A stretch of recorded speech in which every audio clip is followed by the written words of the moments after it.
السلام عليكم ورحمة الله وبركاته. أهلا بكم في محاضرة جديدة من كورس البيزنس أناليسيس فاندمنتالز. النهاردة هنتكلم عن نقطة تعتبر هي الأساس الحقيقي لأي شخص بيشتغل كبيزنس أناليست، بغض النظر عن هو شغال في أي اندستري أو نوع المشروع اللي هو شغال عليه. فلازم يكون عنده سكيلز أساسية عشان يقدر إن هو يكون بيزنس أناليست ناجح. والمهم مش ان هو يعرف الادوات دي بس ولا يكون حافظ المصطلحات، لا، الموضوع اكبر من كده بكتير.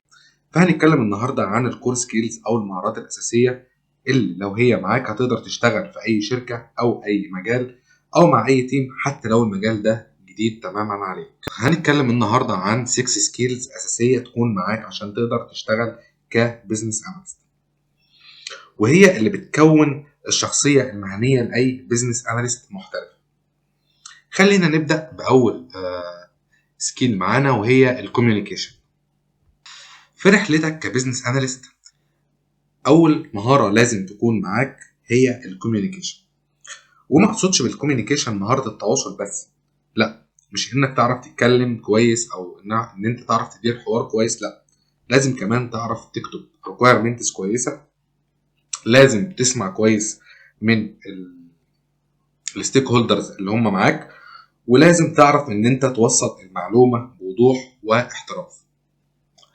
تعالوا نشوف ايه هو definition للكوميونيكيشن. ايه هو تعريف الكوميونيكيشن؟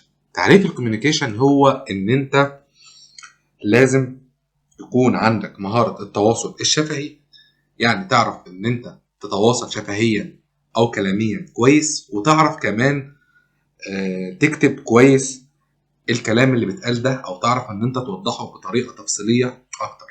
يبقى تعريف الكوميونيكيشن definition للكوميونيكيشن: written and verbal communication skills are essential. يعني لازم يكون عندك مهارة التواصل الشفهي والكتابة تكون كويسة.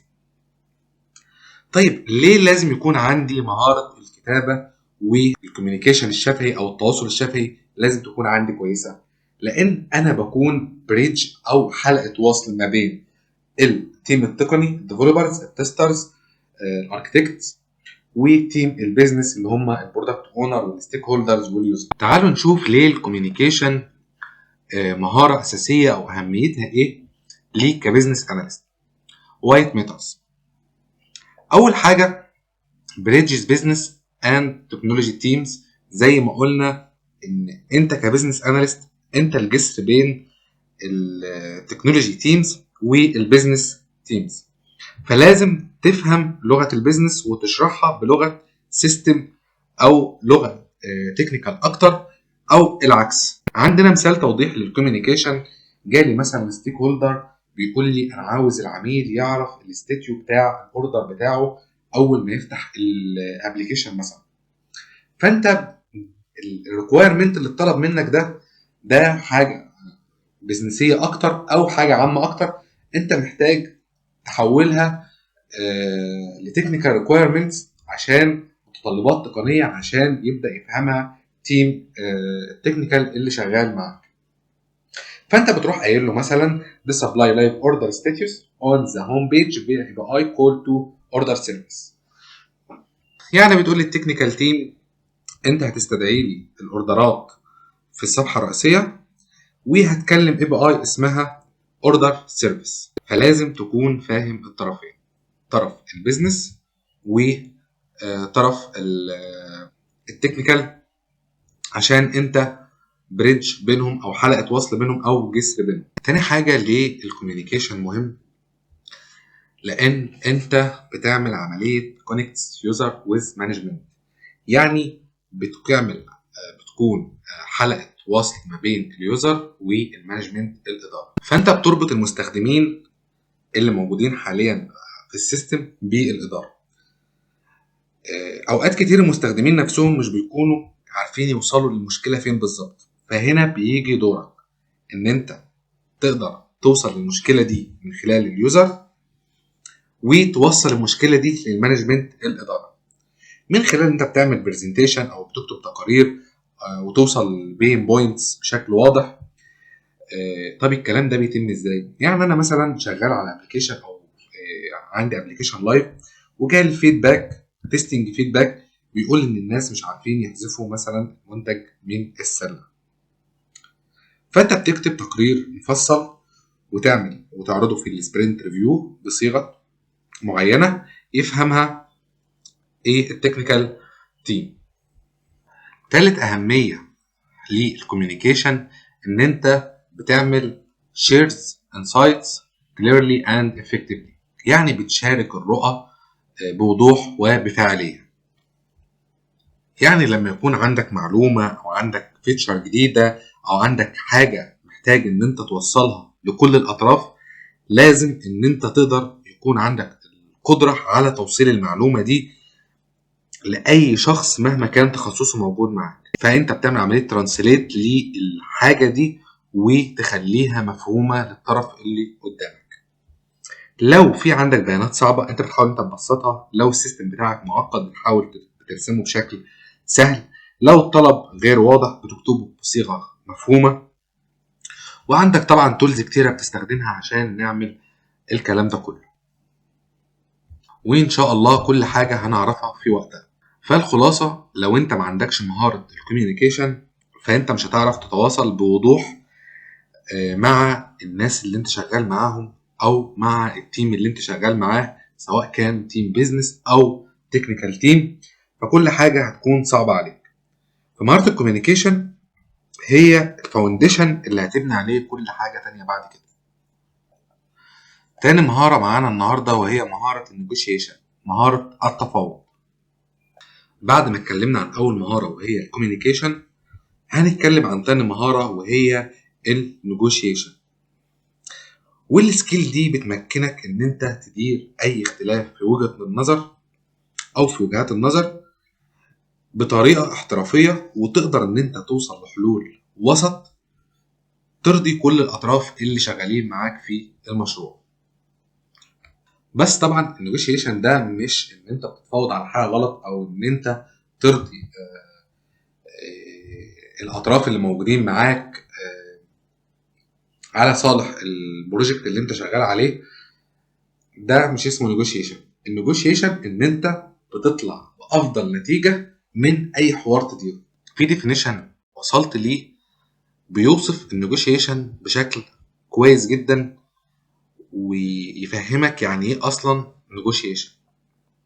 التعريف ده ان هو not all stakeholders agree, the business analyst negotiates between them. يعني ببساطه كده ان كل الناس في المشروع مش متفقين. يعني هتلاقي اغلبيه الناس في البروجكت اللي انت شغال عليه مش متفقين دايما على حاجه معينه.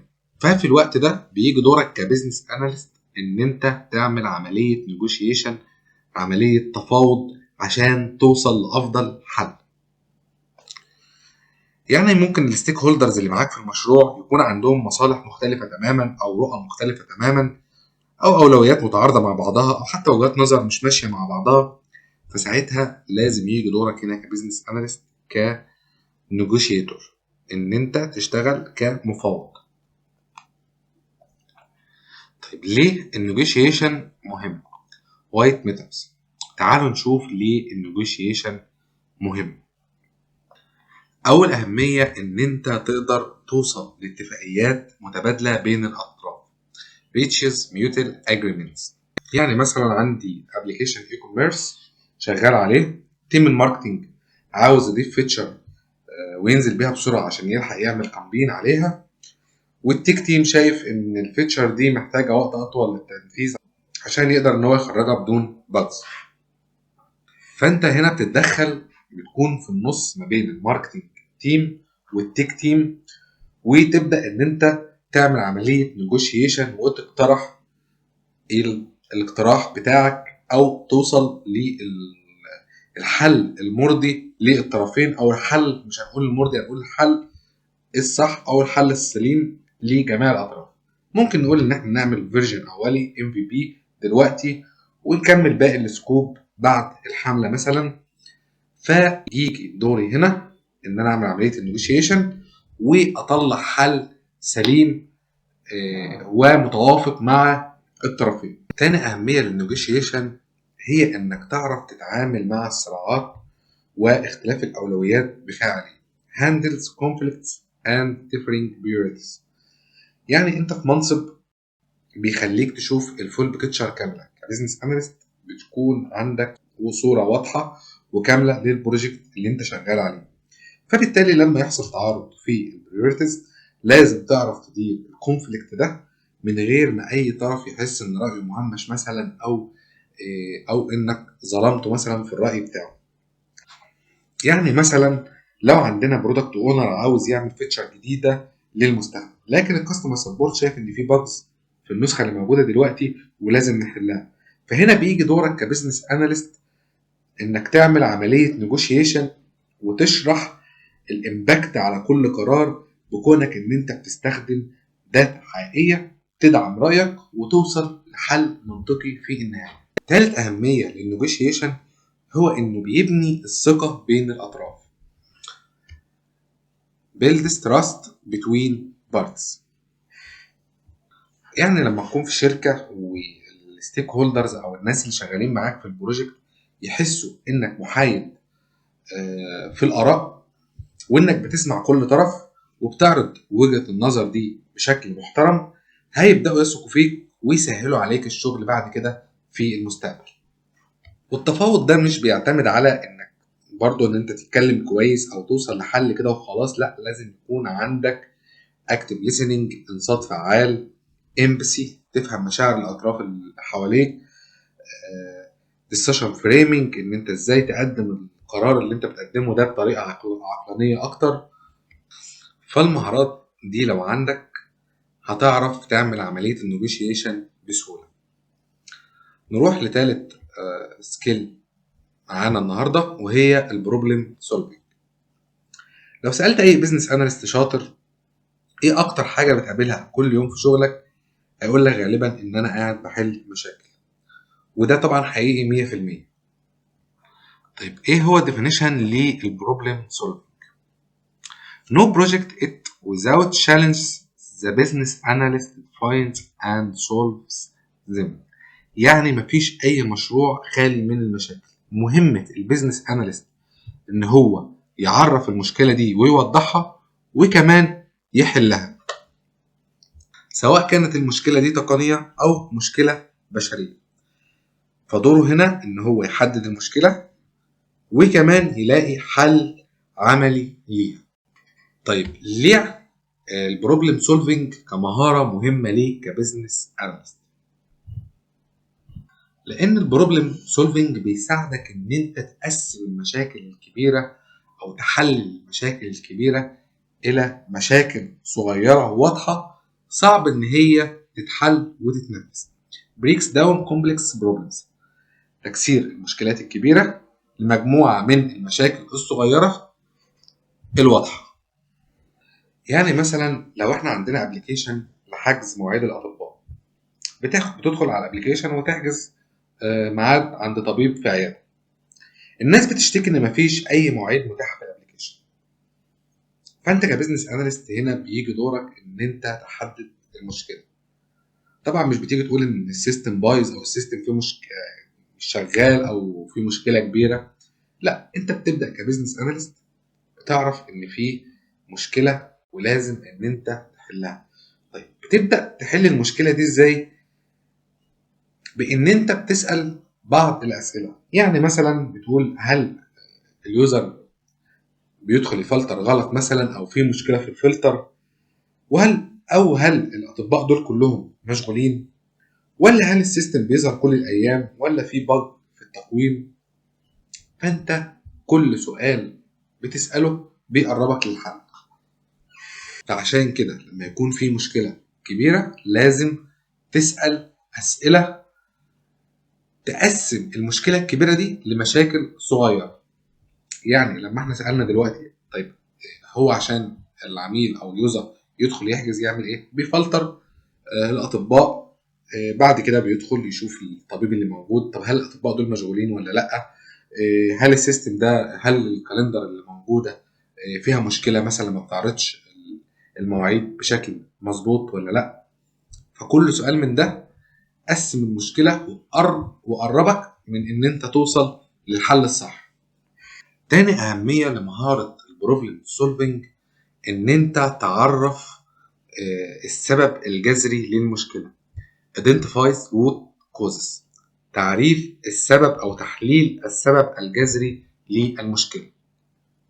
يعني مثلا في المشكلة اللي فاتت اللي احنا اتكلمنا عنها، ابلكيشن حجز مواعيد الاطباء، لما البيزنس اناليست راح واخد مسار عشان يشوف المشكله اللي موجوده، راح اول حاجه للفلتر، لا الفلتر تمام، طب راح بعد كده للكالندر، مفيش مشكله في الكالندر في عرض المواعيد في الابلكيشن. بس لما راح للداشبورد، في الداشبورد الدكتورز، لقى ان مفيش لوب معمول لتواريخ الحجز، فبالتالي التاريخ بيتعرض مره واحده بس وبيظهر الطبيب ده مشغول او ما عندوش ميعاد متاح. فالحل قال لك ان مثلا ان احنا نعمل نخلي المواعيد دي معمول لها لوب، والدكتور يقدر يتحكم في المواعيد بتاعته بان هو يقفل، يعمل اكتف لليوم ده او يعمل ان اكتف، وبالتالي نقدر ان احنا نحل المشكله دي. فلازم يكون عندك طريق تستخدمه عشان يوصلك للسبب الجذري للمشكله عشان تقدر ان انت تحلها. فلازم تعرف كل الطرق اللي بتأدي لحصول او للمشكله اللي بتواجهك دي. يعني بعد البيزنس اناليست معارف السبب الجذري وعارف ان هو يحدد المشكله، بعد كده بيعمل recommend actionable solutions، ان هو بيوصي بالحل للمشكله اللي هو اكتشفها خلال عمليه الاناليسيز اللي هو عملها. المهاره اللي معانا بعد كده هي مهاره الفاسيليتيشن. الفاسيليتيشن هي ان انت تقدر تدير العمليات والنقاشات والاجتماعات بطريقه سلسه وواضحه للستيك هولدرز اللي موجودين معاك في الاجتماع. بس مش ان انت تدير الاجتماع بشكل كويس، لا، ان انت توصل لهدف او نتيجة حقيقية من الاجتماع ده. طيب يعني ايه تعريف الفاسيليتيشن؟ Facilitation is guiding discussions and meetings towards outcomes. هو ان انت تدير اجتماع بشكل كويس وتخرج منه بنتيجة واضحة. طيب تعالوا نعرف ليه الفاسيليتيشن مهم. Why it matters. أول حاجة، أول أهمية للفاسيليتيشن هو بيخليك إن أنت توصل لنتيجة حقيقية في الاجتماع. runs effective meetings. يعني مثلا لو احنا دخلنا لجلسة requirements gathering لتطبيق حجوزات، والجلسه دي كان فيها ستيك هولدرز كتير، وواحد بيتكلم عن اليو اي والتاني بيتكلم عن البيمنت والتالت قاعد يتكلم عن مشاكل. هنا البيزنس اناليست دوره ان هو يمسك زمام الامور ويقول خلينا نركز دلوقتي على الفلو لحجز الخدمه وبعد كده ننتقل للدفع. فهو بينظم الاجتماع ده عشان هو بيكون داخل لحاجه معينه وعاوز في نهايه الاجتماع يكون وصل لنتيجه فيها. تاني أهمية للفاسيليتيشن هي encourages collaboration، يعني بيشجع كل المتواجدين في الميتنج إن هم يتفاعلوا. يعني لو في حد مثلا عنده فكرة مش قادر يوصلها، أو طريقة كلامه مش قادر توصل الفكرة، أو صوت واطي مثلا، أو محروق إن هو يتكلم، فهنا بيجي دور البيزنس اناليست إن هو يكون صوت الشخص ده ويوصل فكرته للناس اللي موجودة في الميتنج. هو انه يعمل present finding and goals clearly، يعني بعد ما يخلص الاجتماع بتاعه يبدأ ان هو يعرض النتائج والاهداف اللي وصل لها بكل وضوح، وبعد ما يتوصل للنتائج دي يبدأ يعرضها عليهم، على الناس المشاركين في الميتنج ده، الستيك هولدرز اللي موجودين معاه، ويتأكد ان هم موافقين على النتائج اللي هو اتوصل لها. سادس سكيل معانا وهي الاورجانيزيشن، ودي اخر مهارة معانا ان شاء الله، وكده يكون اتكلمنا عن الست مهارات. المهارة دي بتخلي كل التيم اللي موجود معاك يشتغل زي الساعة، يعني كل حاجة تكون ماشية بشكل منظم وبشكل مرتب. تعالوا نعرف ايه هو تعريف الاورجانيزيشن. الاورجانيزيشن business analyst juggle multiple tasks and need structure notes and process. يعني ايه الكلام ده؟ يعني البيزنس اناليست بيتعامل مع مهام متعددة في نفس الوقت، وبيحتاج ان هو يسجل نوتس وملاحظات وعمليات كتيرة. فلو البيزنس اناليست مش منظم او مرتب في شغله، مش هيقدر يدير الحاجات دي كلها بسهولة. فلازم الاورجانيزيشن سكيل تكون عنده مهارة التنظيم. يعني انت كبزنس اناليست بتكتب ريكويرمنتس، بتحضر ميتينجز، بتراجع فيدباك، وبتتابع الديفلوبرز. فلو المهارة دي مش موجودة عندك، فانت مش هتقدر تعمل اي حاجة من الحاجات دي، او هتعمل حاجة والحاجة التانية مش هتعملها بنفس كفاءة الحاجة الاولى. طيب ليه الاورجانيزيشن مهم بايت ميثودز؟ اول حاجة ان انت بتعمل تراكس الريكويرمنتس للتاسكس اند فيدباك. يعني بتقدر تتبع الريكويرمنتس، التاسكس، والفيدباك اللي بتجيلك سواء من الستيك هولدرز او اليوزرز او اي حد معاك في البروجكت. تاني اهميه للاورجانيزيشن هو انه بيحافظ على سهوله الوصول لمستندات المشروع. انا عندي الوثائق الدوكيومنتيشن للمشروع بتكون كتيره جدا، وكل فيرجن بيكون ليه وثيقه.